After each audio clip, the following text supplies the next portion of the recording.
Hello everyone, I hope कि आप सब अच्छे होंगे और आपकी स्टडी अच्छी चल रही होगी। कमेंट्स में बताइएगा कि कल का एग्ज़ाम कैसा रहा आपका, जो सीटी का था। और वीडियो को स्टार्ट करने से पहले मैं आपसे कहना चाहूँगी कि प्लीज़ मेरे चैनल को लाइक करिए, शेयर एंड सब्सक्राइब। और अगर आप फर्स्ट टाइम वीडियो देख रहे हैं मेरे चैनल पे तो प्लीज़ सब्सक्राइब करिएगा। तो आज जो हम टॉपिक स्टार्ट करने वाले हैं वो सोशियोलॉजी का है, सोशल कंट्रोल। ठीक है, तो हमारा टॉपिक क्या है? Social control. सोशल कंट्रोल वैसे ही अपन देखें तो दो वर्ड से बना, एक सोशल और एक कंट्रोल। सोशल यानी सोसाइटी और कंट्रोल मतलब सोसाइटी कैसे कंट्रोल करती है एक इंडिविजुअल या एक पर्सन के बिहेवियर को, वही सोशल कंट्रोल का कहलाता है। सिंपल लैंग्वेज में बोले तो कि हमारी सोसाइटी जो है वो कैसे किसी पर्सन के बिहेवियर को कंट्रोल कर रही है, वो सोशल कंट्रोल कहलाता है। अगर आपको वीडियो में अगर ऐसा है कि एक बार में ही देखने से सारा टॉपिक कवर हो जाए तो आप सिर्फ सुनते जाइए जो मैं बोल रही हूँ, आपके कॉन्सेप्ट वैसे ही क्लियर हो जाएंगे, तो आप खुद अपनी लैंग्वेज में लिख पाएंगे। तो इसके इंट्रोडक्शन से स्टार्ट करते हैं। Social control is the way in which society regulates the behaviour of its individual members. मतलब सोशल कंट्रोल वो तरीका होता है जिसमें सोसाइटी जो होती है वो उसके जहाँ सोसाइटी में जो लोग रहने वाले होते हैं उनके बिहेवियर को किस तरह रेगुलेट करती है या कंट्रोल करती है। It can be defined as the way by which society tries to influence the human behavior। मतलब ऐसे तरीके जिससे सोसाइटी जो होती है वो क्या करती है, जो ह्यूमन का बिहेवियर है उसको इन्फ्लुएंस करने का यानी प्रभावित करने का, चेंज करने का, कंट्रोल करने का काम करती है। Social control brings unity among its member and also it will bring peace and harmony in society। तो सोशल कंट्रोल क्या लेकर आएगा? यूनिटी यानी सब एक साथ मिलके रहेंगे जितने भी सोसाइटी के मेंबर्स हैं, और साथ ही साथ पीस यानी शांति, और हारमोनी यानी उनका तालमेल बन के रहेगा। क्योंकि सोसाइटी क्या करेगी, हर एक इंडिविजुअल के बिहेवियर को कंट्रोल कर रही है, तो वहाँ के जितने भी मेंबर हैं सोसाइटी के उनमें आपस में यूनिटी देखने को मिलेगी, पीस यानी शांति देखने को मिले, और हारमोनी यानी वो साथ एक दूसरे के साथ मिलजुल के वर्क करेंगे। तो ये इसका इंट्रो हो गया। आई होप कि आपको समझ में आ गया होगा बेसिक कि सोशल कंट्रोल होता क्या है। नेक्स्ट हम जो देखेंगे वो है इसकी डेफिनेशन।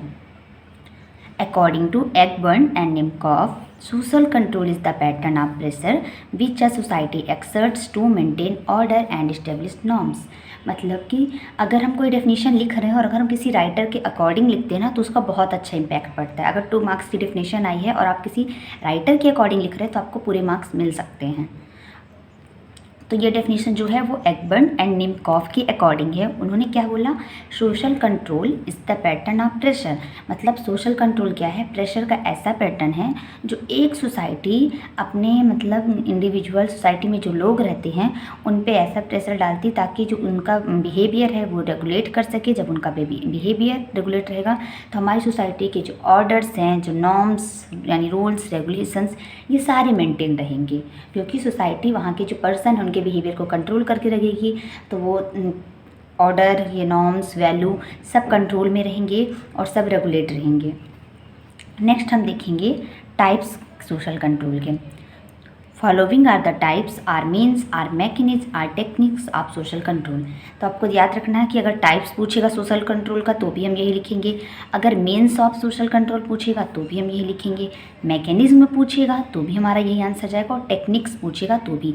मतलब चाहे टाइप्स पूछे, मीन्स पूछे, मैकेनिज्म पूछे या टेक्निक, सबका आंसर यही जाएगा। क्योंकि क्वेश्चन को घुमाकर अगर पूछ ले तो हमने सोचेंगे कि हम तो सिर्फ टाइप्स पढ़कर आए, तो अगर वो मीन्स, मैकेनिज्म या टेक्निक कुछ भी पूछे सोशल कंट्रोल का तो यही आंसर लिख कर आना है। सबसे पहला है informal means of social control. मतलब हम फॉर्मल तरीके से नहीं करते हैं, जैसे कि अनरिटन लॉ, जो लॉ यानी कानून में नहीं लिखा हुआ है। Next formal means of social control यानी रिटन लॉ, जो हम लॉ वगैरह है उसके अकॉर्डिंग अगर हम किसी इंडिविजुअल के बिहेवियर को कंट्रोल करेंगे तो फॉर्मल में आ जाएगा। जैसे कि अब हम देखेंगे सबसे पहले informal means. Informal means of social control क्या है? इसमें कस्टम्स आते हैं यानी रिवाज कैसे, वहाँ के फॉक वे कैसे हैं, उनके मोड्स क्या हैं, रिलीजन किस रिलीजन से बिलोंग करते हैं, और आर्ट्स एंड लिटरेचर क्या है। इन सब पॉइंट को भी मैं यहाँ इसलिए नहीं बता रही हूँ, एक एक करके हम डील करने वाले हैं आगे। ठीक है, तो सबसे पहले हम देखेंगे फॉक कस्टम्स। हमने देखा था ना कि इनफॉर्मल मीन्स के ही टाइप में आता है custom. Custom are the long established habits and practice of the people, custom are the blueprint of human behaviour. मतलब कि कस्टम यानी रिवाज जिसे हम कहते हैं। तो कस्टम क्या होती है, जो बहुत ही लंबे टाइप से कुछ प्रैक्टिसेस होती है जो लोगों के यहाँ मतलब परंपराएं चल आ रही हैं, ट्रेडिशंस, तो वही कस्टम्स कहलाती हैं। और कस्टम क्या होती है, ब्लूप्रिंट होती है ह्यूमन बिहेवियर का। मतलब एक ह्यूमन का क्या बिहेवियर है उससे पता चल जाता है उसके कस्टम से। एग्जाम्पल से समझते तो भी क्लियर हो जाएगा। In day-to-day life, we do many things like such as eating, dressing, worshipping, etc. But we cannot do such things in any manner as we like. But society urges to behave in a particular way. Hence, custom regulates human behavior. It provides security for human life. मतलब कि हम अपने daily life में बहुत सारी चीज़ें करते हैं, जैसे कि ईटिंग यानी खाना खाना, किस तरह का ड्रेसिंग सेंस रखना है, वर्शिपिंग यानी पूजा करना। लेकिन ये सारी चीज़ें हम जिस तरीके से चाहते हैं उस तरीके से नहीं करते, बल्कि जिस तरह से सोसाइटी के रूल्स रेगुलेशंस है कि खाने के ये तरीके होते हैं, ड्रेसिंग सेंस भी अलग होता है कि आप इस ओकेजन पे इस टाइप के कपड़े पहनो, या वर्शिपिंग हर एक रिलीजन में पूजा करने के भी तरीके अलग अलग होते हैं। तो हम ये सारे काम जो अपने डेली लाइफ में करते हैं, ये हम करते तो हैं लेकिन अपने अकॉर्डिंग नहीं करते। किस तरह करते, जिस तरह सोसाइटी हमसे बिहेव करवाती है। तो इट मीन्स जो हमारे कस्टम्स हैं वो क्या कर रहे हैं, हमारे बिहेवियर को रेगुलेट करके रखते हैं और जो हमारी ह्यूमन लाइफ है उसको सिक्योरिटी देते हैं। तो कस्टम कैसे करते हैं कि जो हमारी डेली लाइफ की जो एक्टिविटी है, जो हम खुद के अकॉर्डिंग भी कर सकते हैं, लेकिन हम खुद के अकॉर्डिंग ना करके सोसाइटी में जो रूल्स रेगुलेशंस बनाए गए हैं उनके अकॉर्डिंग करते हैं। तो इससे क्या समझ आ रहा है कि कस्टम भी हमारे बिहेवियर को रेगुलेट करती है। नेक्स्ट है फोकवे। फोकवे यानी लोकगीत।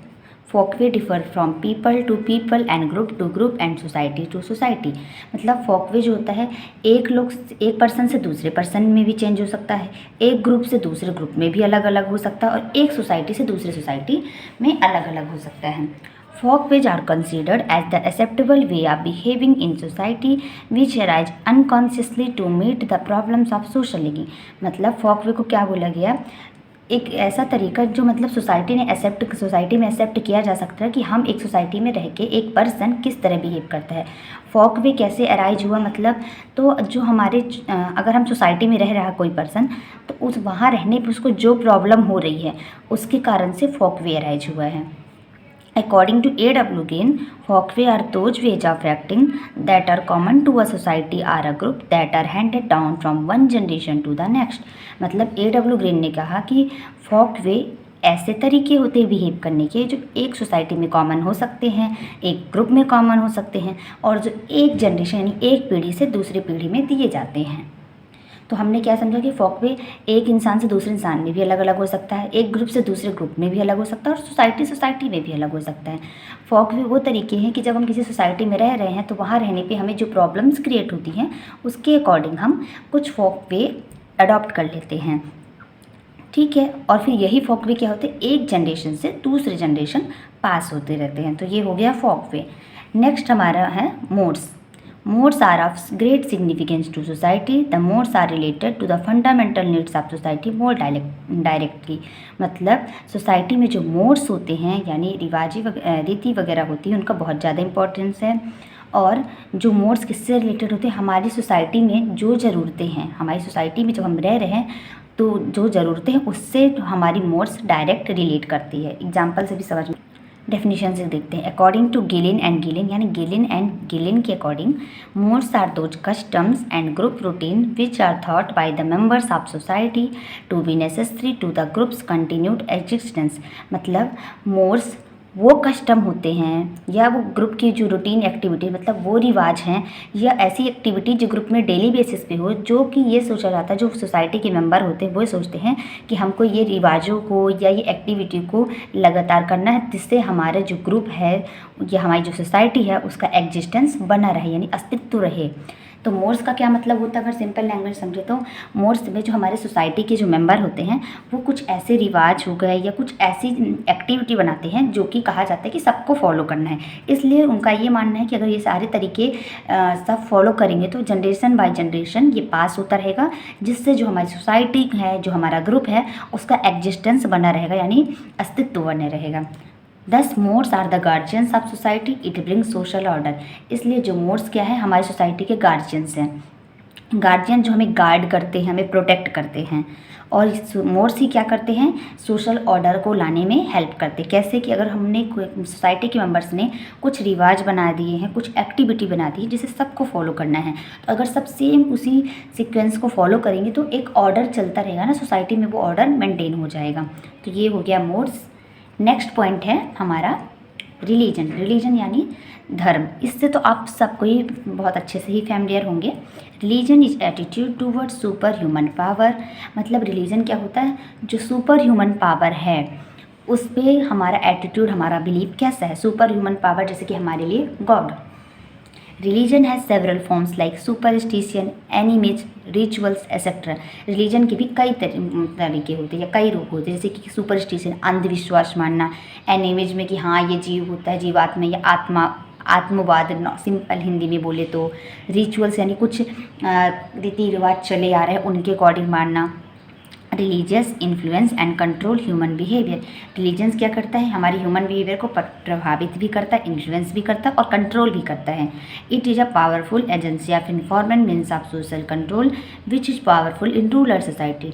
जो रिलीजन है वो एक पावरफुल एजेंसी, इनफॉर्मल, क्योंकि हम इनफॉर्मल ही पढ़ रहे हैं ना, informal means of social control की, जो जहाँ ज़्यादा कहाँ देखने को मिलती है, रूरल सोसाइटी में यानी गाँव में। रिलीजन मतलब कि हम जिस धर्म से हम मानते हैं कि हमारी सुपर ह्यूमन पावर क्या है, गॉड है। तो कई जगह ऐसा अंधविश्वास चलता है कि अगर आप ऐसा नहीं करोगे तो गॉड आपको पनिश करेंगे, या कि हमारे रीति रिवाज में तो ऐसा ही होता है, आपको ऐसा करना पड़ेगा। तो इस तरह से जो रीति रिवाज होते हैं, जो अंधविश्वास होते हैं, वो भी क्या करते हैं, हमारे ह्यूमन के बिहेवियर को कंट्रोल करते हैं। डायरेक्टली या इनडायरेक्टली ही सही, लोग डर के कारण ही इन चीज़ों को फॉलो करते हैं। अगर अंधविश्वास कहीं चल रहा है कि यहाँ ऐसा करना ही होता है, अगर आप ऐसा नहीं करोगे तो आपके साथ बुरा हो सकता है, तो उस डर से लोग क्या करते हैं, जो वहाँ के एक्टिविटीज है या जो भी हैं उनको रूल्स हैं उनको फॉलो करते। इस तरह से रिलीजन क्या करता है, हमारी ह्यूमन बिहेवियर को कंट्रोल करता है। लेकिन ये जो सुपरस्टिशन, एनिमेज या रिचुअल्स, रीति रिवाज, अंधविश्वास वाली ये सारी चीज़ें हैं, वो अर्बन एरिया में कम देखने को मिलती है। मतलब शहरों में कम देखने को मिलेगी, लेकिन गाँव वगैरह में ज़्यादा देखने को मिलेगी। इसकी भी डेफिनेशन है, according to Malinowski, religion is a mode of action as well as system of belief and sociological phenomena as well as personal experience। मतलब कि रिलीजियंस एक्शन करने का वो मोड होता है जिसमें बिलीफ यानी विश्वास भी होता है, और सोसाइटी के फेनोमेना के अकॉर्डिंग, इन सिंपल लैंग्वेज में अगर हम कहें तो रिलीजन क्या करता है, हमारे ह्यूमन बिहेवियर को कंट्रोल करता है। क्योंकि रिलीजन के कई तरीके होते हैं, हमने पहले ही डिस्कस कर लिया कि सुपरस्टिशन यानी अंधविश्वास वगैरह, रीति रिवाज वगैरह, जिनको हमको फॉलो करना ही होता है। और जिस तरह से अगर हम इन सारी चीज़ों को फॉलो कर रहे हैं, चाहे डायरेक्ट वे में कर रहे हैं चाहे इनडायरेक्ट वे में कर रहे हैं, तो ये हमारे ह्यूमन बिहेवियर को क्या कर रहा है, कंट्रोल कर रहे हैं। तो ये हो गया सारे informal means of social control. So हमने सोशल कंट्रोल के इनफॉर्मल मीन्स जो हमने पढ़े थे, ये सारे हमने आज देख लिए। कस्टम क्या है, फोक वे क्या है, मोड्स क्या है, रिलीजन क्या है, ये सारे टॉपिक आज हमने कंप्लीट कर लिए इनफॉर्मल मीन्स के। इसके नेक्स्ट पार्ट में हम डिस्कस करेंगे कि फॉर्मल मीन्स क्या है सोशल कंट्रोल करने का। आई होप आपको मेरे वीडियोज पसंद आ रही हो, तो please like, share and subscribe my channel. Thank you.